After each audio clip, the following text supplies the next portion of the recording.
Boa Boa noite. noite, Boa Patrícia. noite, Boa noite, Deberto. tudo bem?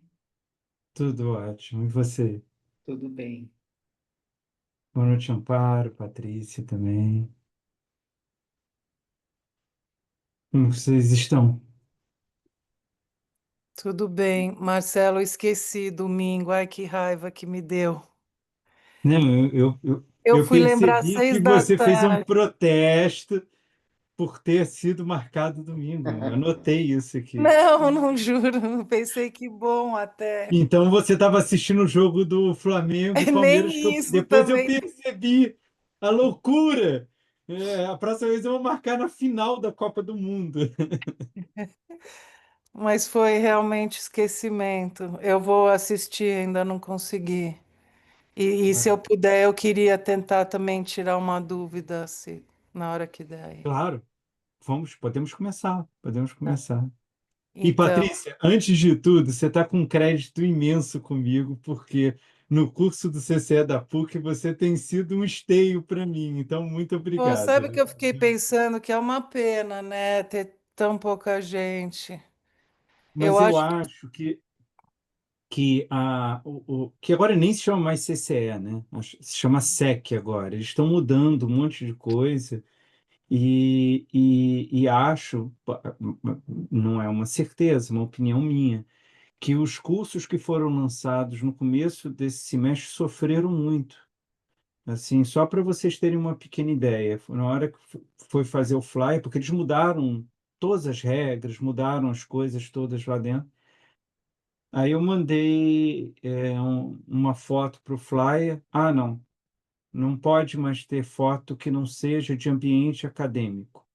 Aí eu falei, tá bom, não é tão fácil para Sartre se encontrar acadêmico, mas ele deu algumas palestras na Sorbonne, outras na Bélgica. Aí mandei 3 fotos dele dando palestra em auditórios universitários, colorida, preto e branco. Aí, não foi aprovado pelas novas diretrizes. Aí eu falei, pô, mas precisa ter uma foto. Aí mandaram uma foto feita por AI, que eu tinha uma sensação que se fosse o, meu Deus, qual é o nome daquele cara? O, o que foi candidato a governador, coach? Marçal, Marçal. Se fosse o Marçal, eu ficaria envergonhado. Aí eu falei, gente, é melhor então sem foto. Toda vez que eu vi o flyer do curso no Instagram, no Facebook, eu achava sempre que era uma propaganda de uma defesa de tese, porque o flyer ficou com a cara da capa de, de, de tese, né? Então foi um desastre total, né? Tudo demora agora 5 dias úteis para ser aprovado. Então, assim, a coisa foi, assim, um esforço muito grande meu e do Edgar Lira, que é o coordenador, da gente tentar, com delicadeza, porque também não adianta você ficar cobrando a pessoa que vai ter que fazer, aí a pessoa Então, assim, Patrícia, eu acho que foi um anti-marketing, uma antidivulgação e um milagre de ter aquela. e eu nem vi esse flyer, para falar a verdade. É porque eu sempre entro lá quando você vai dar outro semestre para ver se você está dando. Então, quer dizer, nem vi, eu não me lembro de ter visto você falando também. Acho Não, que eu já demorou tinha um tempo. escrito quando você falou. É. Eles divulgaram o que eu fiz um vídeo, até porque eu já estou acostumado com isso, né? Então, eu já fiz um vídeo 40 dias antes. Eles divulgaram na última semana o vídeo. Então, assim, e ainda acho que tem uma outra coisa que está acontecendo nos cursos, por exemplo, eu atualmente, né, eu estou numa loucura de aula. Essa semana eu estou dando aula todos os dias. Porque acabou juntando de algumas formações, eu dou aula em algumas formações para psicologia, né? E juntou um monte de coisa essa semana, até o meio de novembro, assim, tá uma loucura a minha vida. Estou basicamente preparando aula, dando aula, preparando aula, dando aula. E eu não sei se é bom ou ruim, mas são assuntos diferentes. Realmente ainda não concluí se isso é bom ou ruim. Porque eu acho que se fosse o mesmo assunto eu já estaria surtando, mas também outros assuntos me obriga a preparar outras aulas, etc. E ontem eu dei uma aula, numa formação que eu dou há muito tempo, com 25 alunos. Você acredita que na primeira hora que eu dei de aula, ninguém abriu a câmera? Você imagina 25 pessoas, ninguém abriu a câmera. Aí eu falei, vou reclamar. Depois eu falei assim, tô um pouco cansado de ficar reclamando ali, não tem nenhuma criança, são todos psicólogos, é uma formação. Então, aí na segunda, era uma aula de 3 horas. Na segunda hora, 3 pessoas abriram câmera e faziam perguntas, e aí ficou melhor. Mas, assim, eu acho que tem uma outra coisa também, que as pessoas estão muito fazendo curso para fazer o curso, para dizer que concluiu o curso. Parece para mim, parece uma loucura fazer isso em filosofia, em psicologia, em psicanálise, né? É, porque não tem valor nenhum. Mas as pessoas, assim. Eu estava vendo outro dia um importante treinador de corrida, que ele contou um caso que me parece isso que está acontecendo, que ele disse que uma mulher procurou ele para fazer uma preparação para fazer uma maratona. E aí ele disse, olha, o tempo que tem é muito curto. Ela falou, não, mas a minha dedicação vai ser total. Aí ele falou, você não quer adiar isso? Porque aí ele até falou, olha, de quem não faz nada para correr uma maratona são 5 anos. Se você é uma pessoa que já faz musculação, você já tem atividade, talvez em 2 anos você consiga. Eu sempre acho engraçado isso, que as pessoas esquecem que a primeira pessoa que dá o nome à maratona morreu depois de fazer a maratona, né? Não é natural você correr 42 quilômetros, entendeu? Assim, é uma loucura. Não, é, e essa pessoa queria fazer em um ano. E aí ele falou, olha, eu acho muito arriscado, mas vamos. Quando faltava um mês, ela teve uma lesão no pé. E ele disse, olha, tentamos, mas eu te falei, era muito arriscado, tudo. Ela falou, não, vai dar. Ele falou, não, não, você não entendeu. É uma lesão no pé. Você não vai conseguir correr. E ela, vou. Resumindo, ela, ela tomou um remédio que é doping, mas ele não é doping porque ele favoreça o desempenho. É um remédio que simplesmente tira completamente a sua dor. Então, ele é proibido para que os atletas não o utilizem machucados. Ela tomou. Ela fez a maratona em quase 7 horas, porque ela mais andou do que correu. E ele disse no dia seguinte, quando ele entra no Instagram, tá ela com a medalha dizendo: agora eu sou maratonista. Aí ele falou: caramba, isso tudo para dizer isso? E aí ele até falou assim: lamento dizer, você, quem faz maratona, não é maratonista. Maratonista é quem faz isso a vida dele, né? E ele falou: olha, eu sou um preparador. Ele já fez competições internacionais, tudo. Ele falou assim: eu já fiz 5 maratonas e eu não me considero maratonista, porque não é o meu estilo de vida fazer isso. Então, assim, eu acho que as pessoas estão muito loucas em relação a isso, e eu estou sentindo isso esse semestre. Eu não sentia isso antes, né? Tinha até uma coisa que, há alguns anos, na PUC, a gente discutia muito isso nesses cursos do CCE, que as pessoas não entregavam o trabalho final. Os cursos que eu faço, eu já coloco para não ter trabalho, porque para mim não tem ideia, a ideia do curso não tem a ver com isso.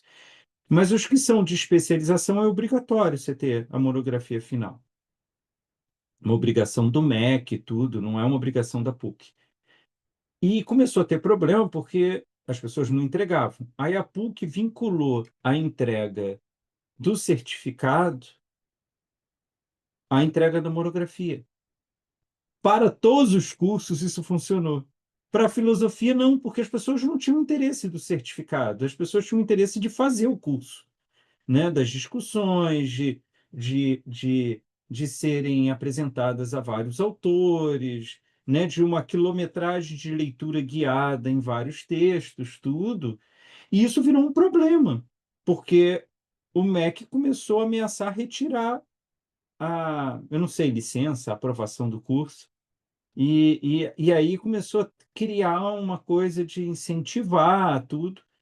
Isso era, antigamente, o desprezo das pessoas pelos certificados, pelos diplomas em filosofia, e eu achava aquilo, honestamente, tirando o problema da PUC, eu achava aquilo maravilhoso. É a natureza dos cursos de filosofia, né? Não faz, a não ser que você seja, antigamente muito servidor público era assim, mas tem iniciativa privada também, que você precisa ter um diploma de algum curso para ser promovido, tudo, mas assim não tinha muita importância.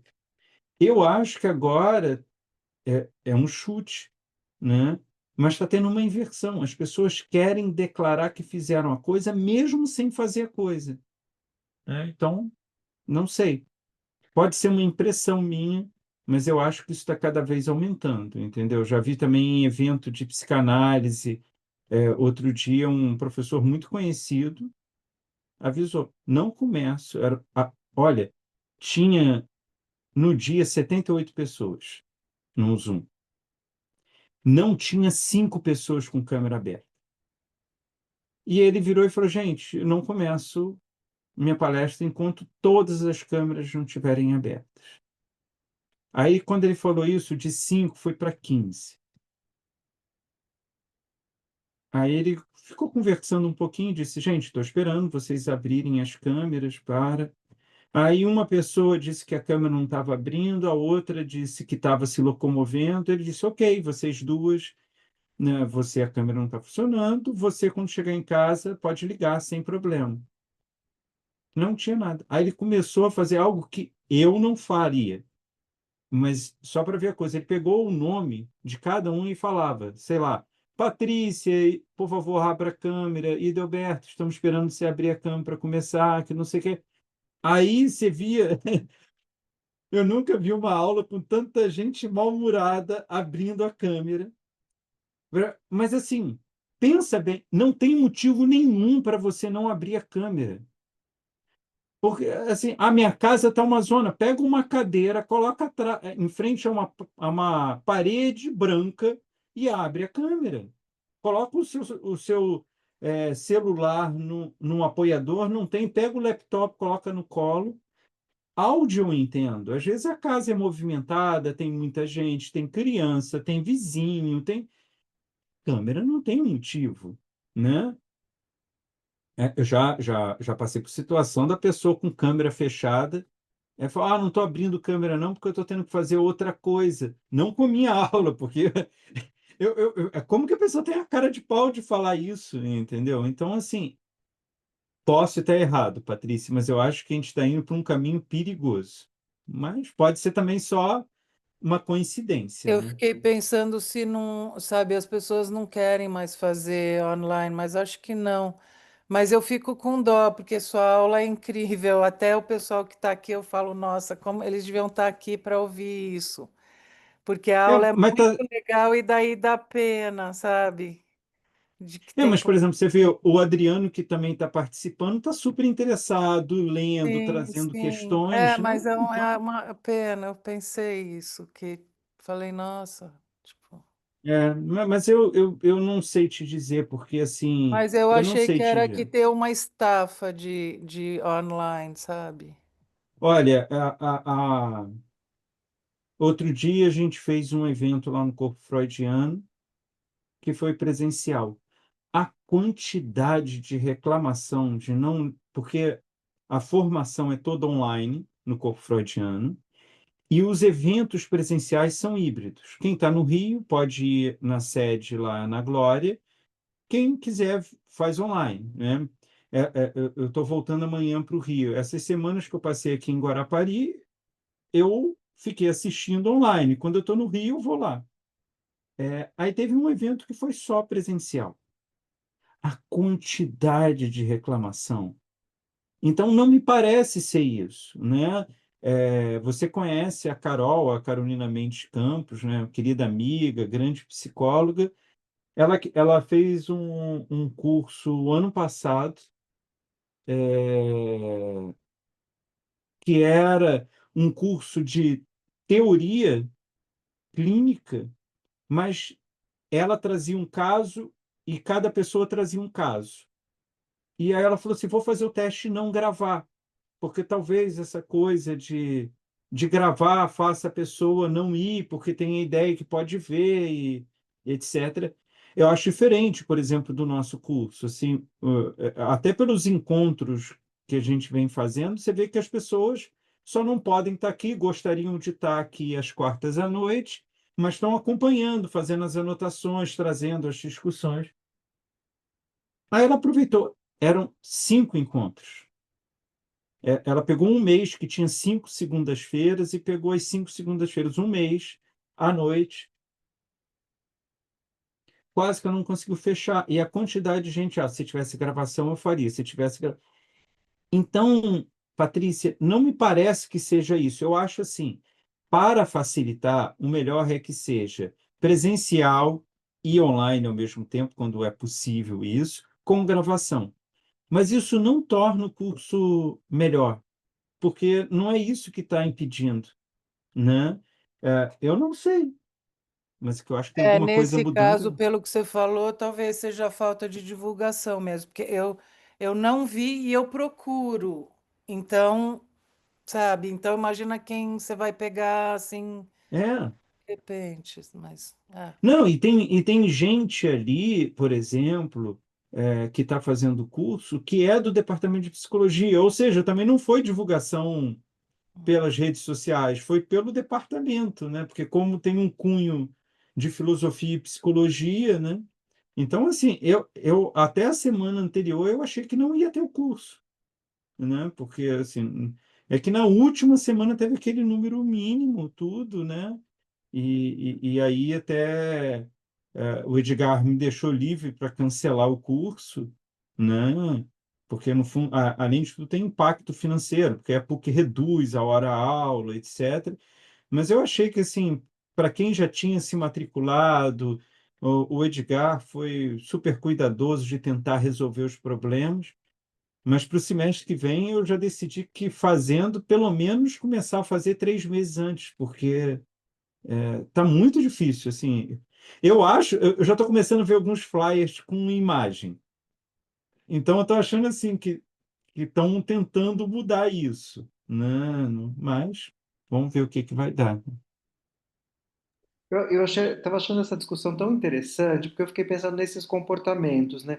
É muito curioso isso, de fato. Num ambiente que é o atual, em que as pessoas mais precisam parecer do que ser, mais demonstrar do que fazer, ah, faz todo sentido que elas queiram depois pendurar o certificado. Mas me interessou muito um aspecto muito específico, que é desse comportamento, que eu chamaria até de uma perda de uma etiqueta em sala de aula, digamos assim. Uhum, E achei interessante o que você contou da atitude desse professor, porque eu muito provavelmente também não fizesse isso, mas eu acho que é uma atitude muito educativa. Qual que é a diferença dele exigir que abra a câmera ou pedir para quem está dormindo em sala de aula física se retirar para dormir em um lugar mais confortável? E achei isso interessante porque, do meu ponto de vista, aqui a gente está falando de uma situação muito específica, que é esse ambiente de ensino online, mas que me parece ser pervasiva para vários outros comportamentos sociais atuais, de descaso com o claro. outro. Porque isso é um descaso, né? Com quem está ali falando. Não, mas, Edelberto, você tem toda a razão. E isso se multiplica de tal forma, assim, eu até fiquei meio fora, porque depois a conversa de todas as pessoas na palestra era chamando esse professor de arrogante. Aí eu virei e falei assim: arrogante ele não foi. Você pode dizer que ele é intransigente. Ok, porque ele não admitiu começar a aula sem as câmeras abertas. Isso é uma intransigência. Arrogante, não, porque arrogante de quê? Né? Da situação. E eu ainda disse para meus colegas, eu falei assim, levando em consideração, pode ser porque eu dou aula e porque eu dou aula, a maioria online, eu acho que ele está certo. Olha, você vai estar em sala de aula, você vai ficar de costas para o professor? Não vai. Então, e são coisas assim que eu acho que você tem toda a razão, Edelberto. E acho que é de uma gravidade muito grande, porque tanto a experiência que eu tive ontem, quanto essa experiência das câmeras, todas as pessoas são adultas, todas as pessoas são formadas e, na maioria, são terapeutas. Então, assim, é muito impressionante isso, porque, sei lá, se tivesse pessoas de 20 anos de idade, que você falasse assim, mas passaram pelo sistema educacional durante a pandemia, olha a herança que deixaram. Não. São todas as pessoas ali que se formaram antes da pandemia, são todas as pessoas que jamais fariam isso presencialmente, né? Ou não. Eu acho que a questão que você trouxe, Edelberto, é que talvez presencialmente já se faça isso, Pois é. né? E você sabe que quando eu disse que esse comportamento é pervasivo, eu já me vi nessa situação duas vezes. Eu já tive duas situações em que pacientes quiseram, numa dada consulta online, quiseram começar a consulta e pretendiam fazer a consulta dirigindo. Não é que a pessoa estava atrasada, parou, estacionou o carro e precisava falar comigo ali. Não, ela achava, duas situações em que elas achavam que eu iria continuar uma consulta com o meu interlocutor dirigindo. Não, é impressionante. Eu tenho uma amiga que contou que ela foi fazer o atendimento e ela falou assim: Olha, você tem que abrir a câmera. E ela falou: não dá, eu estou na esteira da academia. Aí ela falou assim: perfeito, então sou eu que não posso agora fazer. Se você não dá respeito ao seu tempo e a você mesmo, já que você está pagando uma consulta, é, eu dou respeito a mim e ao meu tempo, né? Então, assim, eu acho que as coisas. Porque é engraçado, né? Você pode olhar por um lado e dizer, mas é só uma câmera aberta. Primeiro, assim, é infernal você falar. Já é uma coisa que eu tive que me acostumar, que é falar me vendo, porque eu dei 11 anos de aula antes sem nunca me ver dando aula, né? É uma libertação você não se ver dando aula, porque é inevitável. O que eu estou falando aqui, de repente eu vejo, não é o caso agora, mas ontem fiz, e a gola do meu moletom está torta aqui. Para que eu tô... Isso não é importante na aula. Mas se eu vejo, eu não consigo não ajustar a gola do... Então, assim, já é uma coisa que é muito ruim. Eu tenho que mudar porque eu programo o Zoom para deixar o destaque do speaker quando eu assisto. E aí, sempre quando eu entro, eu me assusto, porque eu estou em destaque, aí eu tenho que ir lá colocar em galeria, porque eu quero ver vocês. Mas eu acho, é muito curioso isso, porque, de fato, a princípio a gente estava aqui só conversando, esperando o pessoal chegar, mas eu acho que tem tudo a ver com o que a gente está discutindo no geral aqui. Porque há uma infantilização das pessoas, independente da idade. E eu acho que essa infantilização, ela não é um efeito surpreendente. Eu acho que é um trabalho massivo para que cada vez tenhamos mais consumidores dóceis, digamos assim, né? Então, eu acho que tem coisas que são realmente muito graves, né? Por exemplo, você vê, outro dia eu estava vendo, eu gosto muito de Fórmula 1, e outro dia eu estava vendo uma entrevista de um grande especialista perguntando, Hamilton, que foi 7 vezes campeão mundial, ele sofreu, não 7 vezes, né? Porque ele é negro, em inglês negro, ele, muitas vezes, inclusive eu conheço pessoas que inclusive ainda dirigem a Fórmula 1 dizendo que era muito desagradável o Hamilton ganhar o campeonato, que incomodava ele, que ele achava que não era a melhor imagem, que não era preconceito, mas que não era a melhor imagem, né, de fazer as coisas. E de fato, tanto o especialista respondeu, sabe quantos negros foram ao pódio na Fórmula 1 tirando o Hamilton? Nenhum. Não é que foi campeão, porque é muito difícil ser campeão. Não é que não ganhou corrida, que é muito difícil ganhar corrida. Nunca você teve nenhum. E desde que o Hamilton está não tem nenhum negro. Nenhum. Olha que aquela coisa que a gente diz, não, isso é uma massificação, você segue atrás de quem deu certo. Pô, o cara foi 7 vezes campeão, seguidamente várias vezes. Por que que ninguém pensou assim, talvez os negros tenham uma capacidade melhor para a Fórmula 1, vamos investir nisso, né? Ao mesmo tempo, é terrível você ver em situações onde a negritude não tem nada a ver com isso, se utilizar isso, né? Então, o exemplo mais óbvio, mais comum é do Silvio Almeida. Entendeu? A denúncia dele não tinha nada a ver com a cor dele. Foi feita por uma outra pessoa tão poderosa quanto ele, que também é preta. Entendeu? Ele nunca conseguiu provar nenhum nexo entre a cor dele e a denúncia, né? E eu acho que isso tem a ver que cada vez mais a gente tem muita dificuldade de lidar com frustração, né? Então, quando alguma coisa não ocorre como a gente quer ou como a gente deseja, o sentimento de que o mundo conspirou contra a gente, e isso é uma infantilidade. É, é, às vezes a coisa não acontece porque tem outras coisas ocorrendo, tem outras pessoas disputando, tem outros interesses, né? É, eu já participei de alguns concursos, e o que menos me doeu não passar foi um que até foi o último que eu fiz, que a pessoa me procurar e falou, olha, a gente adorou a, a sua candidatura, mas a gente está precisando de outra coisa, a gente está precisando disso, disso, disso. Isso acontece, time errado.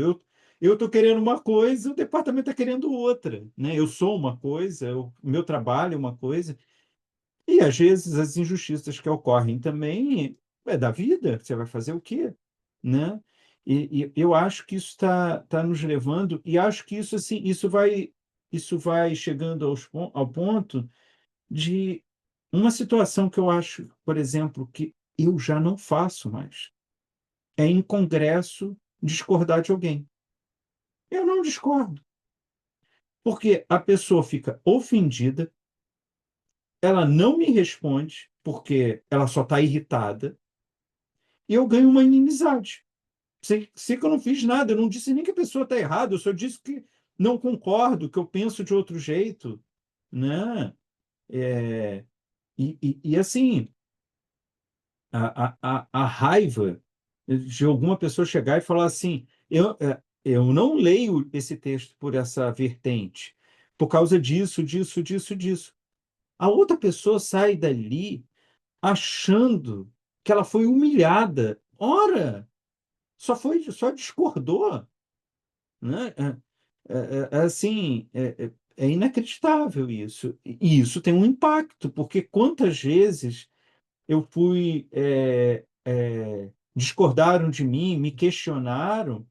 Algumas vezes eu convenci a pessoa com a minha resposta, às vezes não, mas aquilo me ajudou. Eu percebi, olha, ou eu tenho que saber fundamentar em relação a isso, ou eu estou errado e eu tenho que mudar. Às vezes eu mudei e às vezes eu aprendi como responder aquilo, porque refletindo eu cheguei com o resultado certo.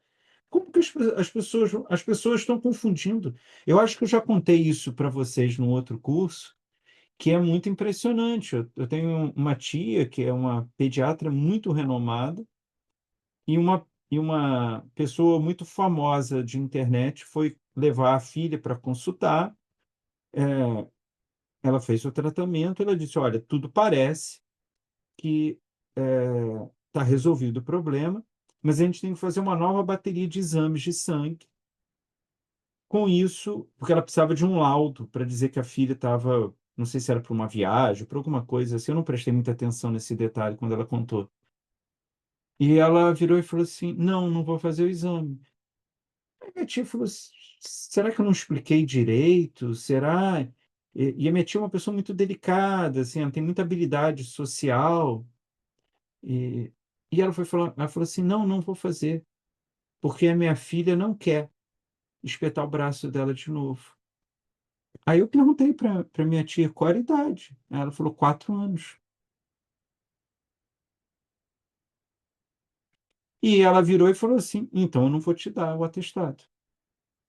Aí ela falou assim, mas como? Como que pode? Eu estou te pagando. Ela falou, não, você está pagando a consulta.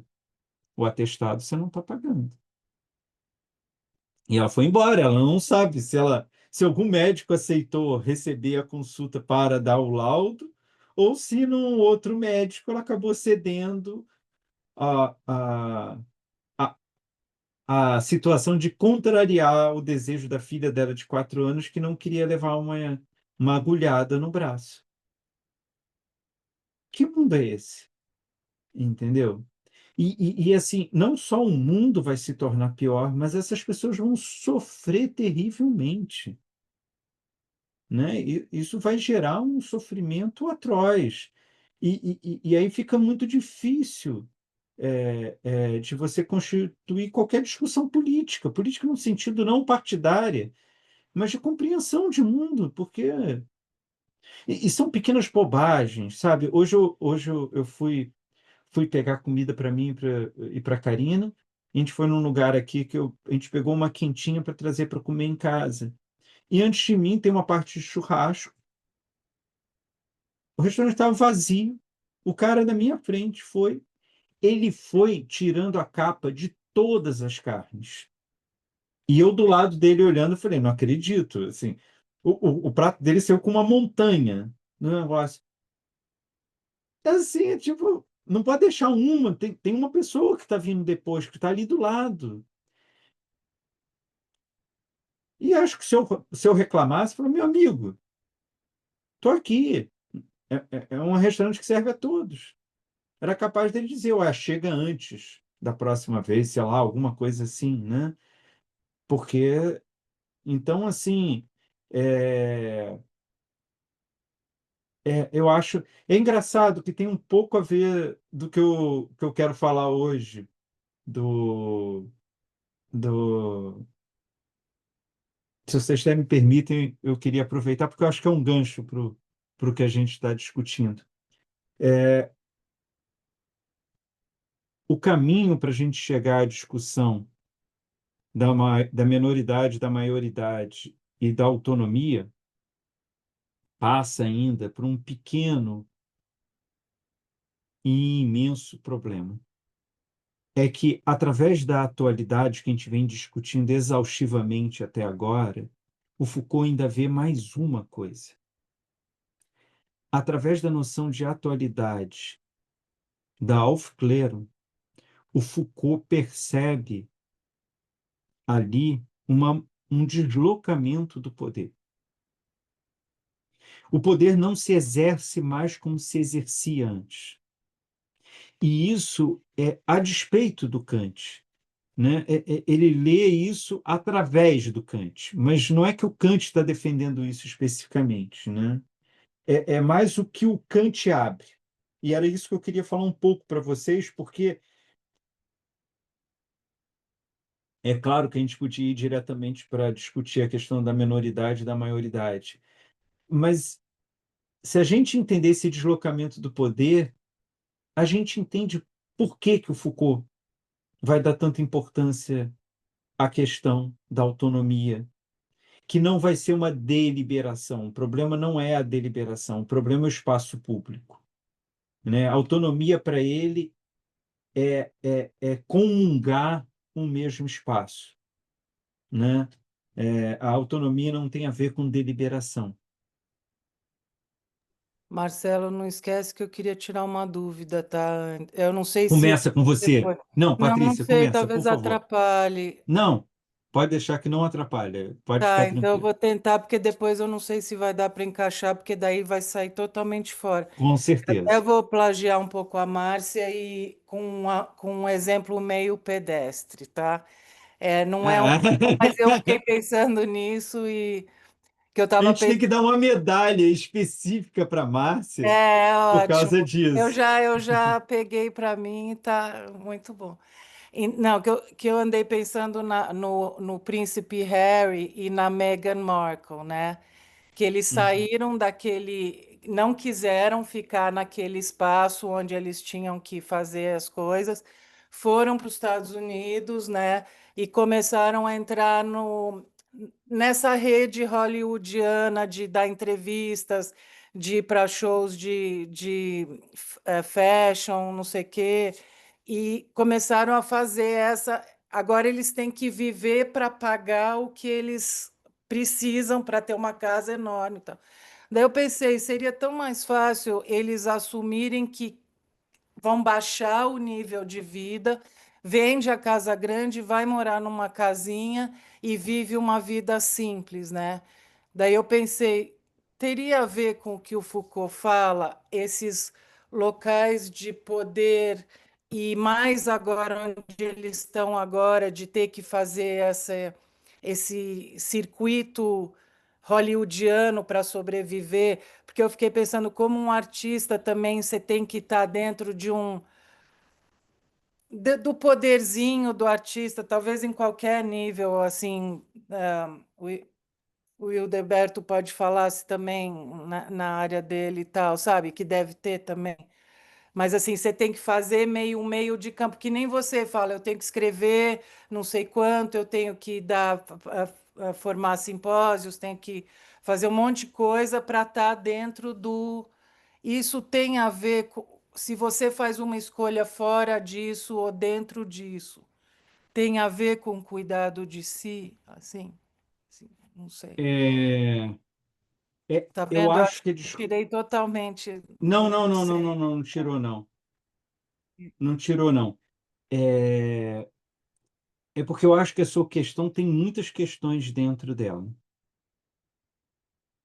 É, primeiro, eu acho que tem a ver com o Foucault no sentido de que não importa o que eles façam, eles vão ter que se constituir enquanto indivíduos a partir de uma certa cultura. Então, o que eu quero dizer eu estava tentando lembrar aqui que está me fugindo. Nessa minha correria, eu estou percebendo que a minha memória anda prejudicada. Mas eu vou falar, vocês talvez conheçam. Tem um grande fotógrafo francês, Lartigue, acabei de lembrar o nome dele. Lartigue. O Lartigue, vocês conhecem Lartigue? Lartigue, Márcia, você tem que conhecer, e vou te dar uma boa desculpa para você conhecer ele. Em Paris, no Quartier Latin, um pouco antes da Rua Mouffetard, tem uma rua que você dá 3 passos, é uma rua desse tamanho, em homenagem a ele. Então, a próxima vez você vá a Paris dizendo, olha, não é porque eu queira ir a Paris, não quer que eu queira aproveitar a cidade, é uma obrigação acadêmica que o meu professor passou para que eu conheça, né? Acho que nem chama rua, chama Largo Lartigue. O Lartigue, ele era uma pessoa extremamente rica, de uma família absolutamente tradicional. E como toda família rica, tradicional, não brasileira, ele não fazia nada da vida, né? O Brasil, que todas as pessoas ricas têm uma necessidade de dizer que fazem muita coisa, né? Enquanto a definição de você ser rico é você não precisar fazer nada, né? Mas tudo bem. Ele não fazia nada, mas ele era uma pessoa muito interessada e muito interessante. Eu conheci ele que, certa vez, o Instituto Moreira Salles, no Rio, fez uma grande exposição dele, lançou um catálogo lindo dos trabalhos dele. Mas, assim, ele foi descoberto como fotógrafo no último ano de vida dele, porque ele só era uma pessoa muito conhecida por ser muito rico. No final da vida dele, a família dele perdeu todo o dinheiro. Mas ele era uma pessoa adorável e ele meio que foi bancado pelos amigos, né? E, e não sei, acho que 2 anos antes dele morrer, um desses amigos visitando a casa dele viu uma caixa e falou: o que que é isso? Ele falou: ah, não é nada. Ele falou: não, mas o que que é um não é nada? Eu, eu desde que surgiu a fotografia, eu gosto, mas não sou fotógrafo. E aquela pessoa teve um insight e falou assim: posso ver? Ele falou assim: essas bobagens. Aí, ah, pode, ué. E aí mostrou para ele. Ele simplesmente era um cara estupendo, assim, não é um Cartier-Bresson, mas poderia ser um Cartier-Bresson, mas que nunca deu importância, porque para ele não precisava fazer nada, aquilo só era uma diversão, mas ele tinha um olhar incrível. E aí faz uma exposição, acho que em Nova York, se não me engano. Ele explode, porque ele é simplesmente magnífico. Ele fica famoso no último ano de vida dele, dá entrevista até não poder mais, reportagens, tudo. Ele acha uma graça. Aquilo ele morre logo depois. E era uma figura, assim, foi um dos primeiros caras a correr de Fórmula 1, porque estavam lançando os carros de corrida e ele foi lá brincar. Ele tinha uma coisa que eu me lembro da biografia dele que é muito curiosa, que ele ficava muito incomodado das pessoas na Inglaterra reclamarem que chovia sempre. E aí ele compra uma caderneta e todo dia ele anota como que estava o dia. E ele chega à conclusão que é uma mentira, que não chove todo dia, que as pessoas... Então, assim, a- isso era um ócio criativo, né? O que eu tô querendo... Por que que eu lembrei do Lartigue, Patrícia? Ele não precisava se justificar financeiramente de nada. Ele vivia numa outra órbita. Ele teve muito dinheiro e depois ele não teve mais nada e a vida dele não mudou. Ele nunca se preocupou em ganhar dinheiro, ele nunca se preocupou em gastar dinheiro, ele nunca se preocupou em adaptar a vida dele a nada. Então ele foi um cara que nasceu trilhardário, morreu pobre e sempre teve a vida dele do mesmo jeito. Você vai dizer, ah, mas é uma coincidência, né? As pessoas bancarem ele, chamarem ele, tudo. De fato. Mas ele nunca se preocupou. Já os filhos da Lady Di vão ter que se preocupar disso de alguma forma. Mesmo a saída que você dá é uma saída de uma readequação financeira, mas eles não conseguem não ligar para isso, entendeu? Não ligar para isso, você tem que ser tipo, sei lá, hippie. O hippie não estava ligando para isso. Se tem dinheiro, tem dinheiro. Se não tem dinheiro, não tem dinheiro. Se tem dinheiro, gasta o dinheiro, né?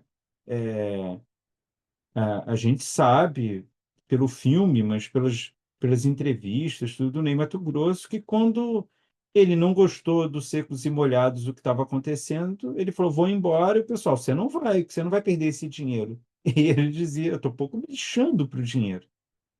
Eu não entrei para ganhar dinheiro, ganhei muito dinheiro, não vou ligar de perder, vou voltar a morar de. Porque era isso, né? Em Mato Grosso morava de um quartinho de favor às pessoas e se alimentava quando podia, vendendo bijuteria feitas por ele mesmo.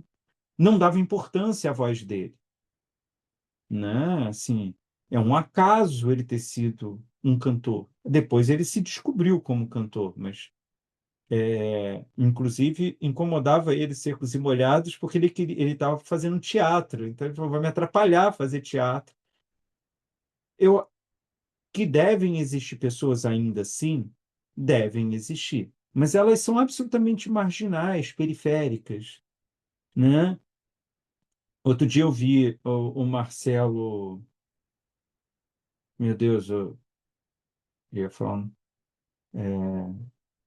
que faz o Provocações na Cultura. Tá? Marcelo Taz, perguntaram para ele se ele já está com independência financeira. Aí ele falou assim: desde os 20 anos eu sou rico. E aí o repórter ficou meio assim, tipo: conheço você, né? Ele falou assim, eu sou de uma família muito humilde, da roça, onde todo mundo trabalhava para comer, para viver, e eu aprendi uma coisa com a minha família: eu gasto menos do que eu ganho. Logo, eu nunca tive problema com dinheiro. E já tive vezes que eu ganhei muito dinheiro. E aí eu vivia abaixo disso muito bem. Toda vez que eu era demitido ou que eu pedia demissão, eu chegava para minha família e falava assim: gente, o nosso patamar vai baixar. Eu baixava e não me preocupava com dinheiro. Nunca me preocupei com dinheiro. Nunca fiz dívida e sempre vivi abaixo do que eu ganho. Logo, toda vez quando alguém vai me propor um trabalho e fala financeiramente é muito bom, eu respondo para eles: não vou fazer por causa disso. Isso não faz diferença para mim. Mas perceba que ele encontrou uma forma de liberdade do trabalho dele, mas que ainda assim é uma referência financeira. Ele não diz eu faço o que eu quero e dane-se o dinheiro, né? Não. Eu sempre me lembro daquele filme, né? O Ensina-me a Viver, né? Aquilo é uma experiência diferente, né? Que deve ter alguém que tenha, que obviamente, espero não decepcionar ninguém, não tem a ver com minimalismo. Minimalismo é o consumismo elitista, né? Porque em nome de você ter pouca coisa, você se dá o direito de ter coisas caríssimas que nem se justificam de ser assim. É só uma outra forma de lidar com o consumismo, né? Não estou criticando, mas eu estou querendo dizer que o discurso não corresponde à prática, né? Para mim, ser minimalista é mais ou menos que nem uma pessoa é acumuladora, é um estilo de vida. Não é nem melhor nem pior, né? Então, tem gente que gosta de ter muita coisa em casa, tem gente que gosta de não ter nada em casa, mas é um estilo, né? Não é uma fuga disso. Então, nesse sentido, acho que tem a ver com Foucault, a partir da lógica que existe uma cultura em que você não escapa dela, né? Então, eles poderiam tomar essa decisão, né? Vamos ser profissionais liberais e vamos viver de acordo, que certamente viveriam como bons profissionais liberais, porque todo mundo ia querer contratá-los para o que quer que eles quisessem fazer, né? Eles não estariam procurando um emprego, né? Eles poderiam escolher emprego, mas certamente não teriam nem perto do luxo que eles teriam se eles se submetessem lá. E a escolha que eles fizeram é de outra ordem, mas é a mesma, porque o príncipe William, ele também ele está trabalhando como príncipe, né? Já não se é mais príncipe como antigamente, digamos assim, né? Ele tem uma vida cheia de luxos, mas tem o custo disso. Antigamente, não. Antigamente, ele podia ser um à toa da vida, literalmente. Então, nesse sentido, eu acho que tem a ver, Patrícia.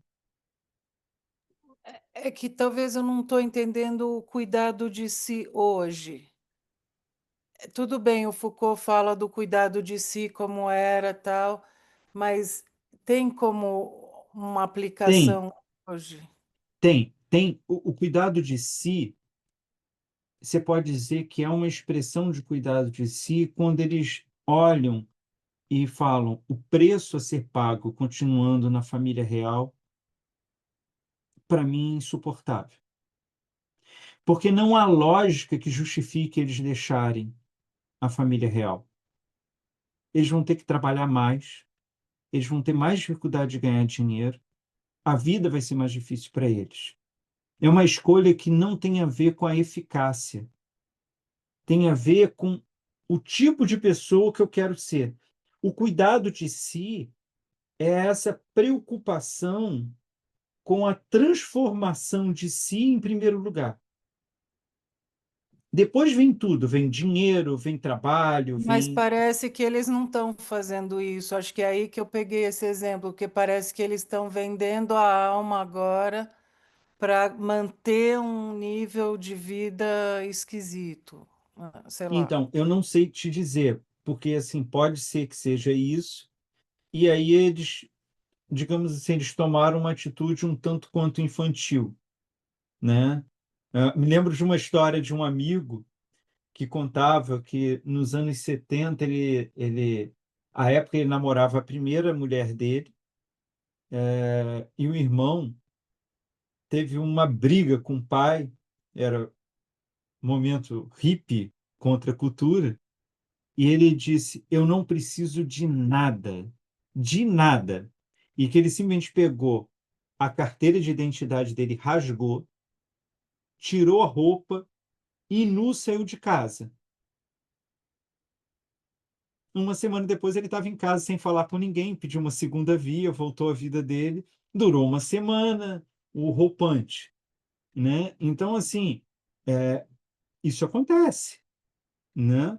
Eu não sei te dizer, pode, pode ser que eles estejam fazendo tudo e aos nossos olhos eles viraram animais de zoológico, né? Tem que dar entrevista para tudo que é lugar, tem que aparecer em tudo que é lugar.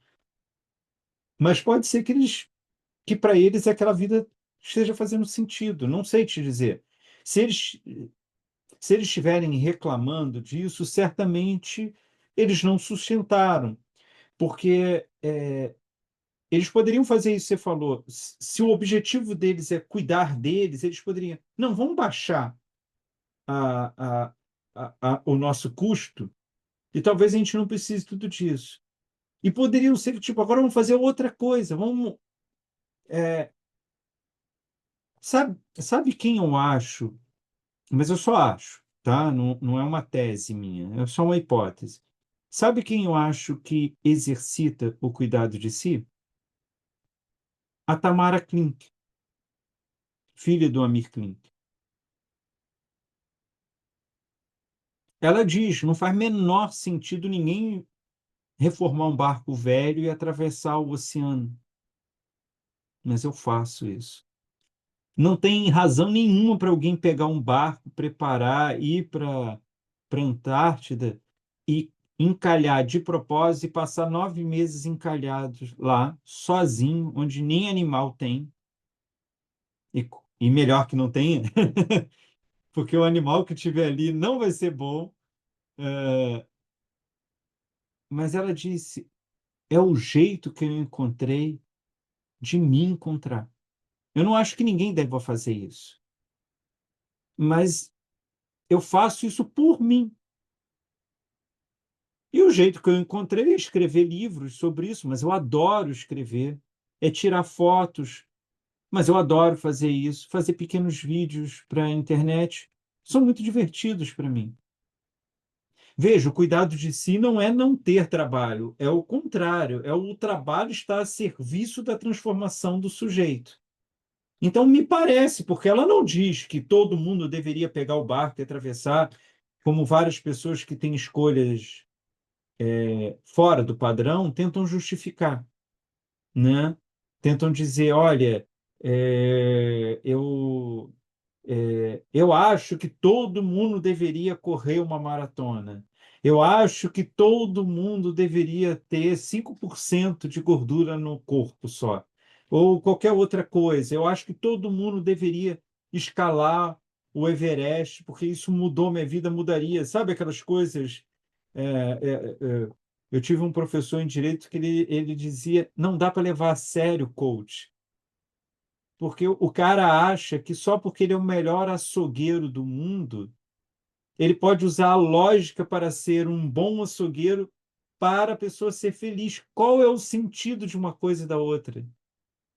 E, de fato, agora, uma pessoa que se preocupa em ser o melhor açougueiro, porque aquilo para ela é fonte de inspiração, de alegria, de sentido da vida, ele está cuidando dele.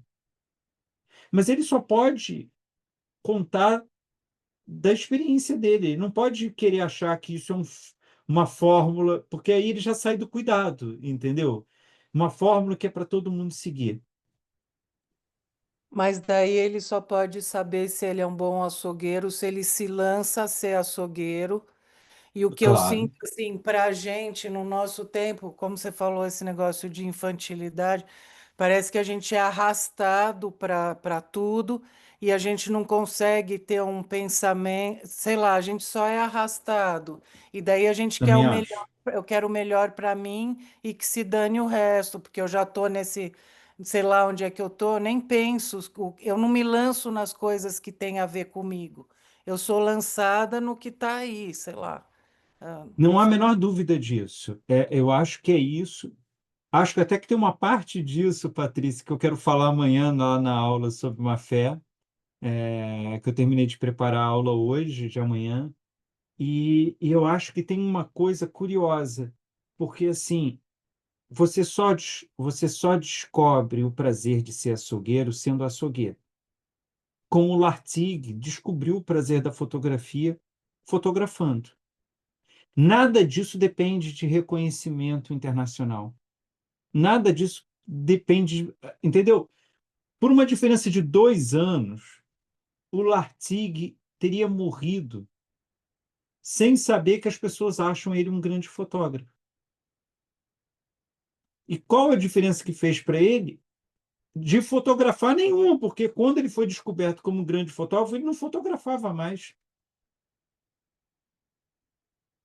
Mas ele tinha prazer de fazer aquilo.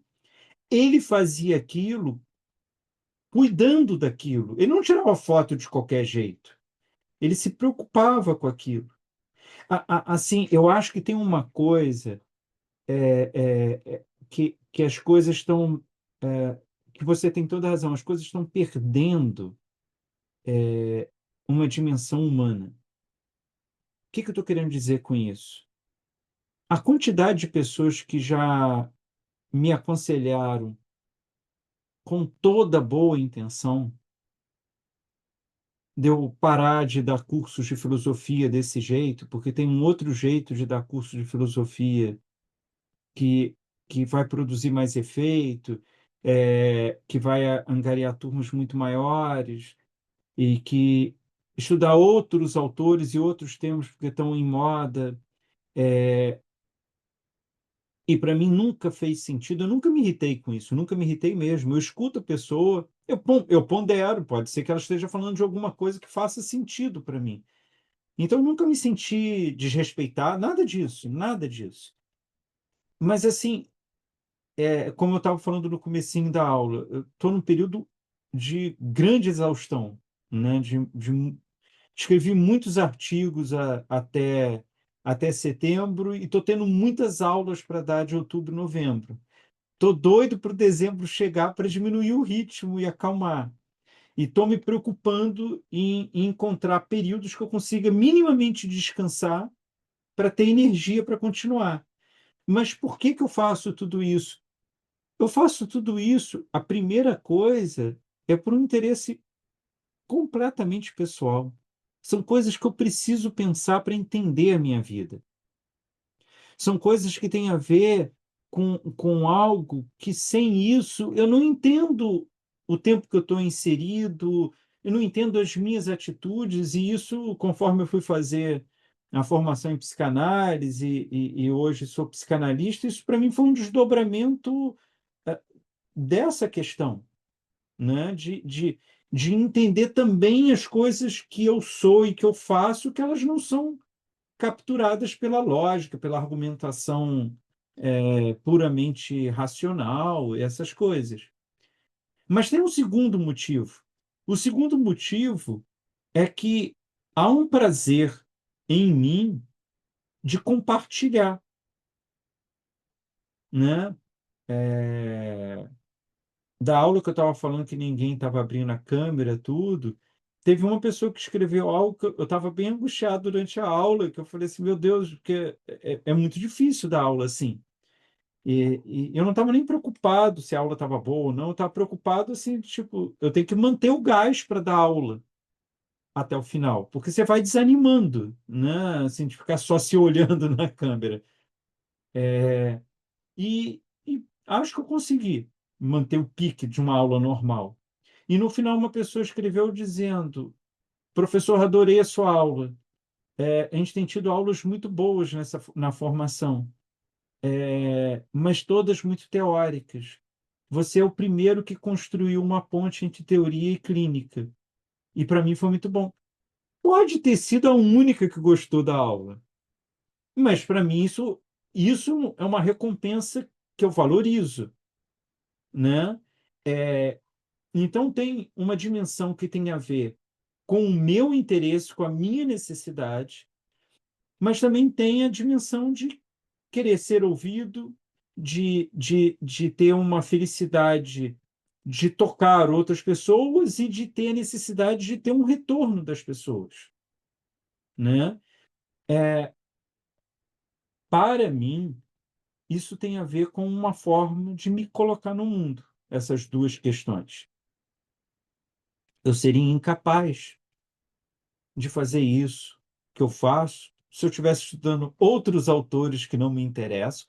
Não estou dizendo que não são importantes, que tem vários autores que eu sou capaz de dizer assim, adoraria estudar, mas por que você não estuda? Porque eu tenho urgência de ler outros. Então, assim, tinha uma brincadeira que eu fazia, assim que eu entrei na graduação em filosofia, eu quis estudar Sartre.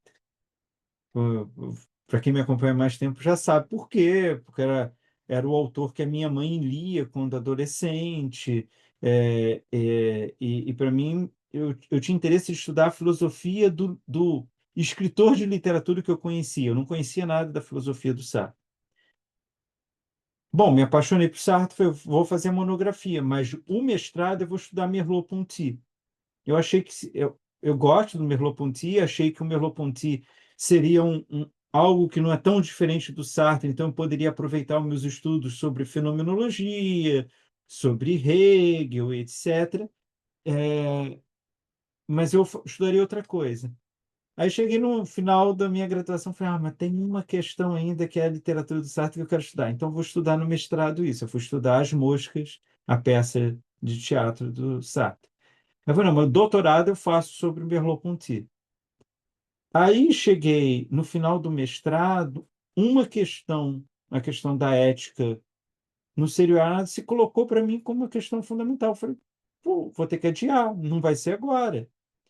Resumindo, isso já tem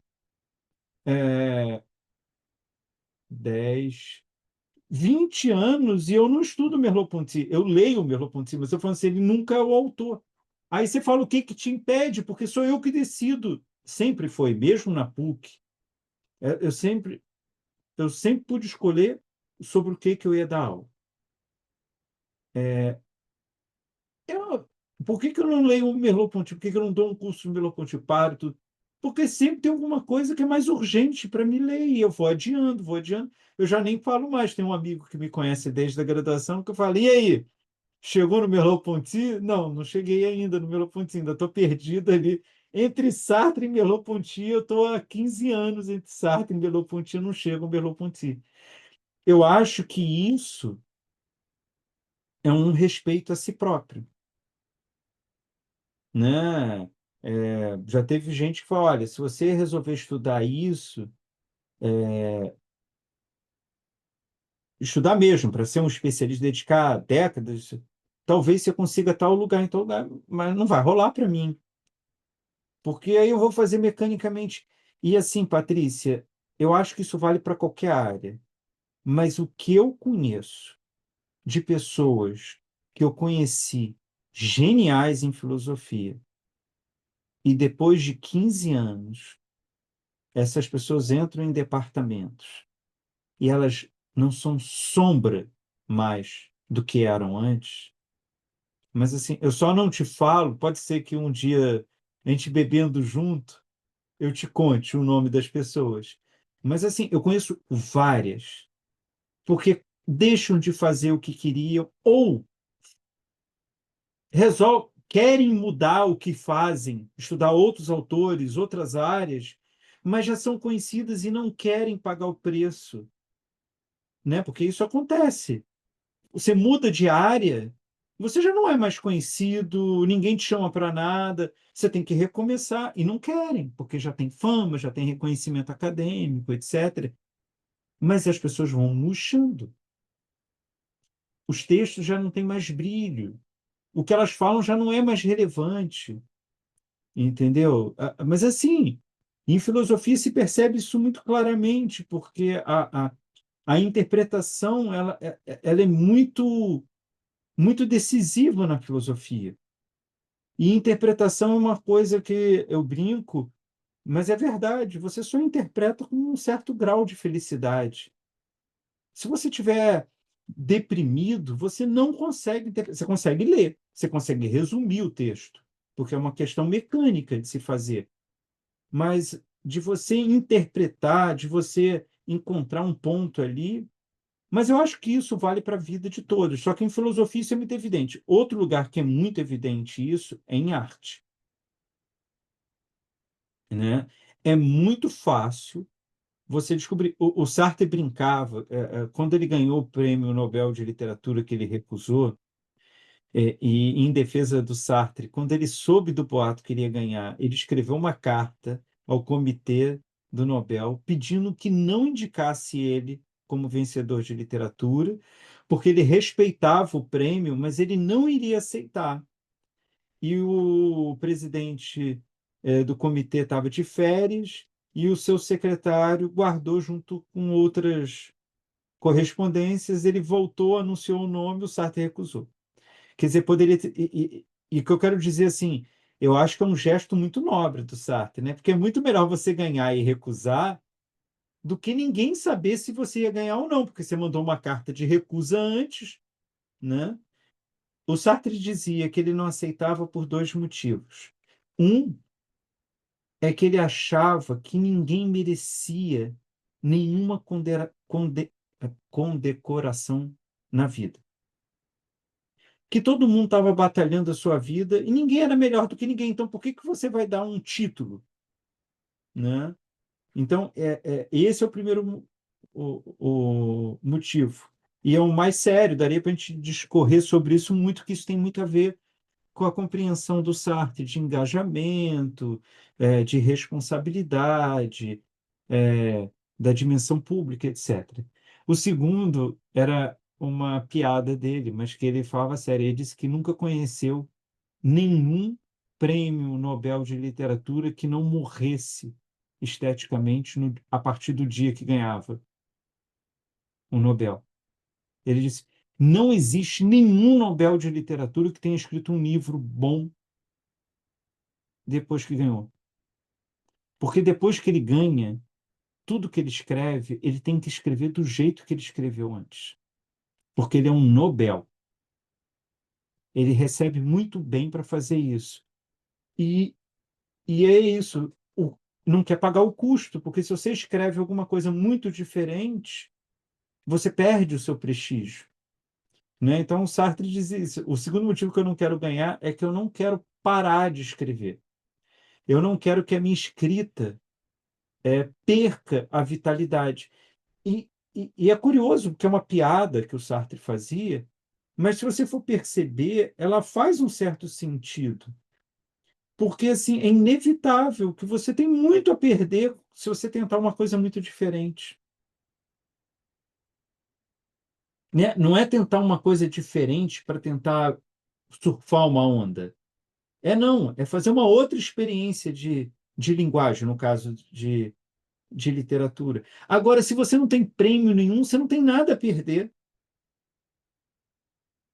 Mesmo que você com fama, né? Porque, assim, nada mais prazeroso aos meios de comunicação do que criticar grandes escritores e escritoras, né? A sensação. E é muito engraçado que aquela mesma pessoa que cada livro do Saramago que lançava escrevia dizendo o livro é muito ruim, tem vários problemas, um determinado momento dizia: ah, mas os livros antigos dele eram maravilhosos. Ah, peraí, se você for pegar a crítica de 15 anos atrás, você está metendo pau no livro, né? Então, eu acho que tem essa dimensão, e acho que é uma dimensão que é extremamente difícil de ser sustentada hoje em dia. Mas extremamente difícil, porque a demanda por reconhecimento, eu digo reconhecimento mais do que sucesso, porque sucesso é algo muito pequeno, né? Mas, assim, Eu me pego, assim, outro dia teve um evento, que não foi nem no Rio, que eu olhei e falei, cara, não me chamaram para o evento. Patrícia, eu não ia querer ir no evento. Eu não ia conseguir ir no evento. Eu estou falando que eu estou sobrecarregado. Mas por um momento estava lamentando de não ter tido um reconhecimento específico. Porque, de alguma forma, a gente está o tempo todo se alimentando do retorno das pessoas. Perceba, não tem como a gente lidar com a gente mesmo sem o retorno dos outros. Mas isso não quer dizer que a gente deva querer qualquer retorno e de todas as pessoas, né? Então, eu acho que essa dimensão do espaço público e como lidar com essa comunidade, né? Eu acho que é um desafio que só está se aprofundando, né? Eu não sei para onde isso vai dar, eu não sei em que nível, né? É, Até esse especialista que eu estava lendo de corrida, ele disse uma coisa muito engraçada, que ele disse, todo mundo discute que tipo de tênis usar para correr, que tipo de roupa que absorve o suor e expele o suor ao mesmo tempo, que tipo de piso, que não sei o que, não sei o que. Ele falou assim, olha, desde a antiguidade se corre. A única preocupação que todos tiveram até hoje era como machucar menos o meu pé. Então você nunca escolheu um tênis porque ele é mais bonito para correr. Você vai comprando vários tênis para descobrir qual que não machuca o seu pé a partir da sua pisada. Então, assim, o tênis pode ser mais confortável, a roupa pode ser mais agradável, o piso pode não ser, mas nada disso é fundamental para correr. Correr é você se condicionar e ter um tênis que não te machuque, né? Isso é fundamental, né? E, mas a gente perdeu essa ideia, né? Assim, por que que a gente precisa trocar de computador se o computador está funcionando? Aí você diz, Marcelo, não é mais assim, porque com o tempo para de atualizar. De fato, porque assim, é uma lógica tão grande que você não reclama, porque era para você reclamar, né? Você compra, sei lá, você comprava um carro, desde que você fizesse a manutenção, você pode usar esse carro para a vida toda. Por que o computador não tem essa lógica? Por que que uma hora o fabricante diz, não vou mais atualizar o seu sistema? Ora, ele deveria liberar o sistema. Se eu quiser novos recursos, eu vou lá e compro um novo computador. Mas do contrário, não, né? Acho que agora, há pouco tempo, acho que o Windows 10 vai parar de ser utilizado, né? Então você veja como essa estrutura ela vai nos levando, e acho que cada vez está mais difícil ter a questão do cuidado. E a outra situação em relação a essa questão do cuidado, ela tem a ver com uma dimensão de uma certa opressão social. É engraçado porque eu tenho 48 anos. Eu me lembro quando eu era criança, mas assim, criança já com consciência, claro, 8, 10 anos, todos os meus amigos, eles seriam a princípio considerados pessoas esquisitas, que cada um tinha um jeito diferente, mas ninguém achava ninguém ali esquisito, cada um tem um jeito. Hoje em dia, se você não fizer o que todo mundo faz, quer dizer, se você não cuida da sua alimentação, se você não faz academia, se você, e não é nem atividade física, é academia, se você não é uma pessoa que vai a eventos, que se diverte, que sai à noite, que viaja, tudo isso é muito bom, desde que você queira fazer. Mas se você não faz isso, você está deprimido, você talvez esteja beirando um burnout, talvez você entende o que eu estou querendo dizer? A diferença ela virou quase que um traço patológico. Ou você se comporta como todo mundo, e o todo mundo muda o tempo todo, né? Então você é obrigado a mudar o tempo todo, né? Vai falar para o Marcuse que ele precisa fazer academia todo dia. Ele brigaria com você e não falaria mais com você. Porque nos anos 50, atividade física para um europeu era coisa de nazista. Eram os alemães nazistas que eram obcecados por academia, por levantar peso. Eu me lembro uma vez, a minha mãe já é falecida, mas ela adorava atividade física. Assim, uma época no Rio, ela fazia aula com Lígia Azevedo, Rômulo Arantes, Paulo Cintura, ela era enturmada com tudo isso. E toda vez que tinha assim, alguém que vinha de fora para ensinar uma técnica nova, não era musculação, né? Era mais. Eu esqueci o nome que se dava isso, não era funcional, tinha outro nome na época. Eu sei que depois já era localizada o nome, né? Mas antes acho que ainda tinha um outro nome. Mas toda vez que vinha, eu perguntava, mãe, por que que alemão sempre é o único lugar que desenvolvem técnicas de exercício físico? Porque toda vez que aparecia alguém de fora para ensinar uma nova técnica, era alemão. Então, assim, houve ali nos anos 50 até o começo dos anos 60 na Europa, uma onda muito grande contra essa obsessão de definição do corpo, porque isso estava muito atrelado à obsessão alemã nazista pelo corpo, né? Então, as coisas mudam radicalmente.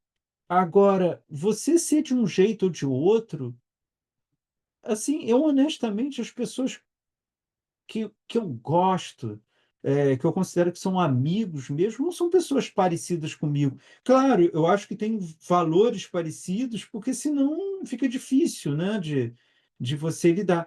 Mas são pessoas muito diferentes. Assim, para mim, elas são muito importantes porque elas são muito diferentes de mim. Elas me tiram de uma certa zona de conforto. Elas falam coisas para mim que só podem ser percebidas a partir do viés delas. Mas isso está cada vez mais difícil, né? Essa lógica algorítmica, ela está acabando com isso, né? E eu nem sei qual que vai ser o próximo passo, gente. Eu realmente eu não sei, porque é, a gente está num processo muito desenfreado, né? Eu fico pensando, é, se a gente tomar dois fatos recentes no Brasil, primeiro é todo mundo que eu conheço que era bolsonarista continuou bolsonarista mesmo com tarifaço. Isso para mim é um choque. Porque eu juro que eu não esperava que a pessoa dissesse: ah, eu errei, ah, ele não é essa pessoa toda. Mas eu esperava, como eu faço, já fiz várias vezes com o Lula, é dizer: que droga! Como que ele fala isso? Como que ele faz isso? De alguém que eu gosto e que eu não concordo com muita coisa que faz. Então, eu esperava dessas pessoas que eu conheço que dissesse: ele não podia ter feito isso. Ele não podia ter recorrido aos Estados Unidos para ferrar com a economia do Brasil só para ele ser solto. Ele tinha que brigar na justiça. Eu não conheço um. Todos arranjam desculpa para dizer que estava certo. Isso, para mim, assim, é uma loucura. Depois, segundo caso, a derrota do governo no Congresso para o aumento de tributação das bets. Um monte de gente que nem bolsonarista é, disse: maravilhoso, não aguento mais imposto. E eu pergunto sempre: mas você joga em bet? Não. Eu falei: mas você não ia então pagar mais imposto? Eu não consigo entender, a não ser que você seja do negócio das bets, você ser contra. E veja, num primeiro momento eu até pensei assim, é óbvio, a gente conhece a política brasileira, deve ter sido um lobby terrível das bets, né? Porque se elas pagam,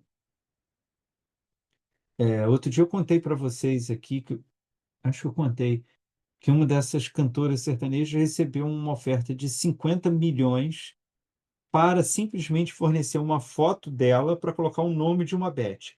Ela não precisava falar, ela não precisava fazer vídeo, ela não precisava divulgar, eram 50 milhões para ceder a foto. E ela se recusou, dizendo: eu não ganho dinheiro com coisa que acaba com a vida das pessoas. Aí você pode dizer, mas ela é muito rica, ela é muito rica. Mas um monte de gente muito rica continua fazendo isso também, então não é. Eu pensei, se eles pagam 50 milhões por uma pessoa, deputado federal costuma ser muito mais barato, porque você paga, o que eles querem é de pagar financiamento de campanha. Isso estou falando os honestos, né? Tem os desonestos que querem embolsar o dinheiro, mas os honestos é muito mais fácil. Pensei que fosse isso só, mas não. A quantidade de gente que eu sei que não recebeu um tostão para isso e que fica defendendo, é isso mesmo. O governo tem que economizar, não tem que criar mais. Então, há uma certa desconexão. E quando eu digo desconexão, eu estou falando das pessoas. Há esse fluxo né, o Nietzsche usava a expressão de pensamento de rebanho, né? E isso está chegando a um grau, a gente já viu isso em outros momentos da história, né? É, mas a facilidade que se institui pensamento de rebanho hoje em dia é uma coisa doida, né? Os próprios vídeos, esses memes, muitas vezes a pessoa fica mostrando, aí me mostra um meme, eu falo assim, mas qual é a graça disso? Não, não tem graça nenhuma. Mas então por que que você está divulgando? Não é? Viu? Achou sem graça? Para, não passa, não. Então sabe, tem esse movimento e eu não sei, assim, eu estou falando de uma incompetência minha de traçar um diagnóstico disso. É, claro, Márcia, nos vemos semana que vem. É, tem uma incompetência minha de entender para onde isso vai, mas que isso vai se constituir, que isso está se constituindo uma novidade, isso eu não tenho dúvida, né? Que há cada vez mais uma dificuldade, e olha que eu acho que tem certas experiências, certos lugares da sociedade que isso é muito mais fácil. Não é que seja fácil um artista fazer isso, mas um artista ele já é compreendido pela sociedade num lugar muito mais permissivo, que ele pode tentar ser assim. Acho também, por exemplo, um professor do âmbito universitário como o meu, também não tem muito mais facilidade, né? Ou mesmo no caso, né, da Patrícia e do Hildeberto, no meu caso também como terapeuta, também já é olhado assim meio esquisitão, né? Senão não estaria trabalhando com isso, não se interessaria por isso, né? Agora, se você tem uma função regular, eu acho que isso vai beirar o enlouquecimento muito rapidamente, né? Se você é um engenheiro, se você é um executivo, ah, se você é uma bancária, se você é uma secretária, ou qualquer função que tenha uma estrutura mais limitada, como? Como? Porque cada vez está mais limitado. Eu vou dar um exemplo assim, meio bobo, mas o que eu quero dizer. assim, sempre se soube que se você lida com comércio, não é bom você ter uma opinião política. Por quê? É óbvio. Você precisa de volume. Para que você vai dividir as pessoas interessadas? Mas no Rio, eu acho que não existe mais. Eu vou até ver isso. Tinha um bar em Copacabana que é difícil de encontrar. O atendimento é péssimo, que é o Bip Bip, que era um reduto de samba e de esquerdista, né? E,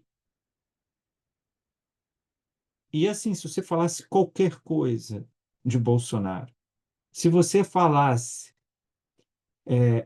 da ditadura do golpe militar, usando termos a Revolução de 64 ou o regime de 64, você era literalmente expulso do bar.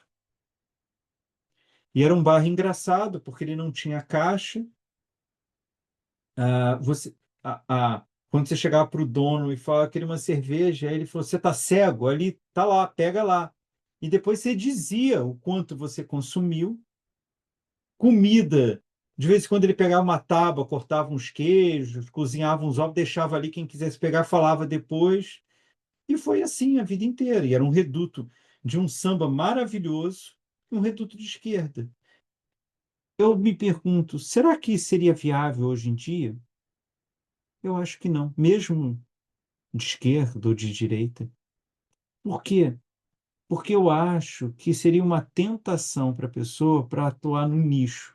Mas ela rapidamente perceberia que ela ganha mais não tendo opinião nenhuma pública. E é curioso, porque assim, eu conheço gente que era conservadora, mas adorava samba. Então ia para lá, ficava quieto, não ligava. Ou que gostava de alguém que estava lá e ia para lá e não falava.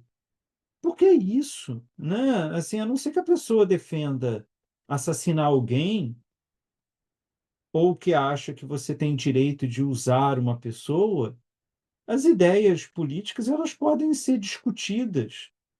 E elas podem nem ser discutidas. Você reconhece que não há espaço para discussão, ok, vamos seguir a vida, né? Então, eu acho que tem uma coisa, assim, eu era um adolescente muito implicante. Então, assim, se eu, no Rio de Janeiro, e eu tinha noção onde eu estava em Copacabana, onde eu moro até hoje. E se eu, se eu visse, por exemplo, um policial furando o sinal, eu gritava. Eu falava, pelo amor de Deus, policial não respeitando o sinal, ou alguma coisa assim. Hoje em dia eu não consigo mais fazer isso. Nunca me aconteceu nada, nunca me aconteceu nada, porque eu era, mesmo adolescente, um homem branco, de classe média, num bairro da Zona Sul.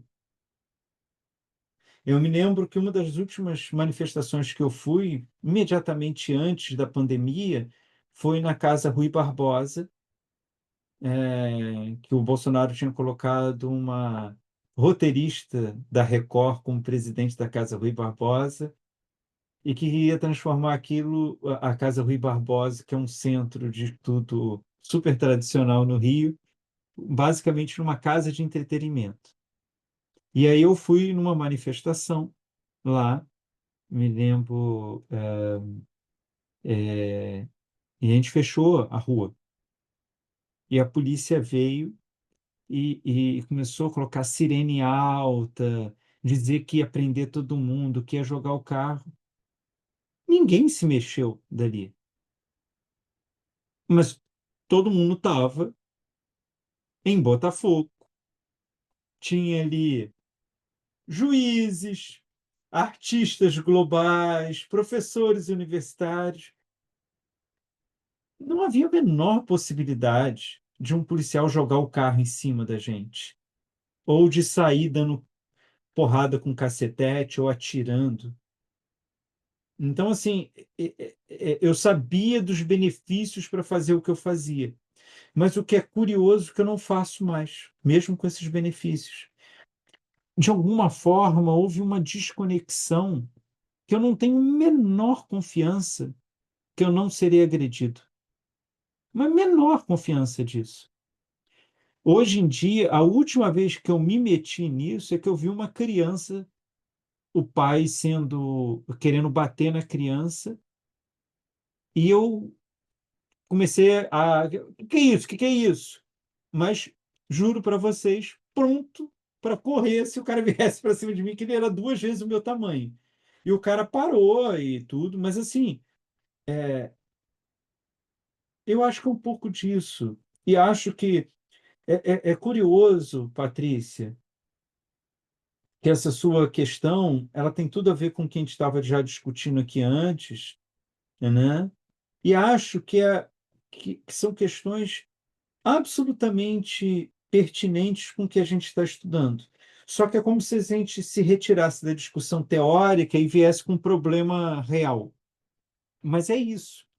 No fundo, o que interessa é pensar a atualidade, a autonomia, a passagem da menoridade para a maioridade, a modificação do poder e tantas outras questões, é, tem a ver para a gente pensar o nosso tempo, né?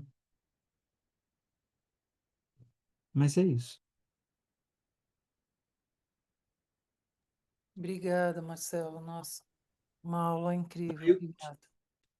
eu que te agradeço muito, porque é muito difícil a gente abrir um espaço para essa discussão sem uma troca, né? Não é algo que eu possa propor como tema da aula, né? Então, de fato, eu fico muito feliz, porque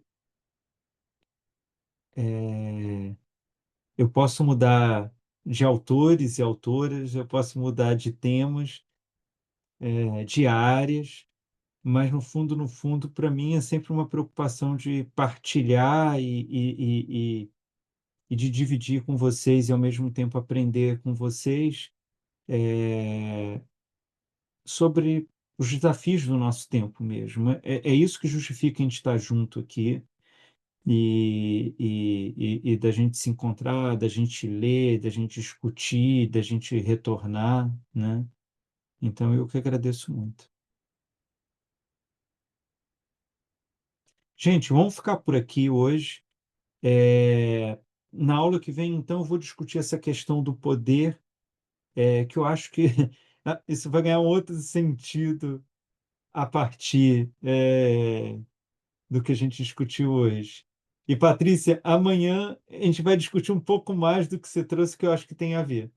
Que eu já preparei, terminei de preparar hoje à tarde a aula de Eu amanhã. devo também estar Então, misturando tudo um pouquinho, mas mas aí não tem problema, o professor também faz isso, então não, não tem mas risco. incrível. Obrigada. Gente, eu que agradeço muito. Muito obrigado pela presença de vocês. Se cuidem e nos encontramos quarta-feira que vem, então. Uma Obrigado, ótima noite para Marcelo. vocês. Tchau, boa noite a Eu que todos. agradeço muito.